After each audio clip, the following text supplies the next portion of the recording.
নমস্কাৰ বন্ধু বান্ধৱীসকল, প্ৰথমতে সকলোকে আমাৰ ইউটিউব চেনেললৈ স্বাগতম জনাইছোঁ। আজি আমি এই ভিডিঅ'টোৰ জৰিয়তে জানিবলৈ চেষ্টা কৰিম অসমৰ এগৰাকী বিশিষ্ট পৰিচালকৰ বিষয়ে।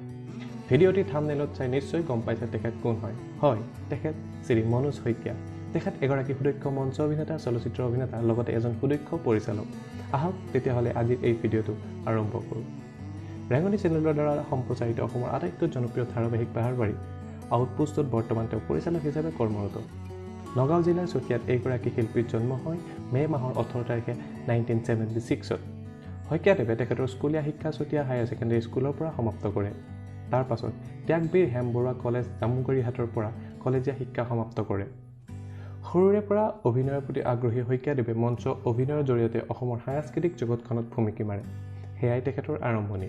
তেখেতে তাৰ পাছত শ্ৰদ্ধাৰ পৰিচালক ৰাজেশ ভূঞাৰ দ্বাৰা পৰিচালিত জানমণি, অঞ্জনা, পবিত্ৰ মাৰ্ঘেৰিটা দেৱৰ দ্বাৰা পৰিচালিত জোনবাই আদি ভিচিডি কৌতুক অভিনেতা হিচাপে অভিনয় জীৱন আৰম্ভ কৰে। তাৰ পৰাই তেখেতে সহ পৰিচালক ৰূপে কাম কৰিবলৈ আৰম্ভ কৰে। শ্ৰীমতী নয়নমণি শইকীয়াৰ সৈতে তেখেতৰ যুগ্ম জীৱন আৰম্ভ হয়। বৰ্তমান তেওঁলোকৰ এজন ল'ৰা সন্তানো আছে। 2013 চনতে পৰিকল্পনা কৰা বেহাৰবাৰী আউটপোষ্টৰ 2000 খণ্ড অতিক্ৰম কৰাত এইজন পৰিচালকৰ ভূমিকা অসীম। বৰ্তমান তেওঁ বেহাৰবাৰীতে শইকীয়া চোৰ হিচাপে অভিনয় কৰি আহিছে। এইগৰাকী শিল্পীলৈ আমাৰ ফালৰ পৰা থাকিল অশেষ শ্ৰদ্ধা আৰু শুভকামনা। আহক তেতিয়াহ'লে এইগৰাকী শিল্পীৰ বৰ্তমান এক জনপ্ৰিয় চৰিত্ৰ শইকীয়া চোৰ অভিনয়ৰ এটা সৰু ক্লিপেৰে এই ভিডিঅ'টো সামৰি মাৰোঁ। যদি ভিডিঅ'টো ভাল পালে তেতিয়াহ'লে লাইক কৰিব, চেনেলটো ছাবস্ক্ৰাইব কৰিব, আৰু যদি ভাবিছে শ্বেয়াৰ কৰোঁ বুলি তেতিয়াহ'লে শ্বেয়াৰ কৰি দিব পাৰে।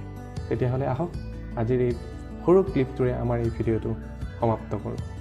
ধন্যবাদ।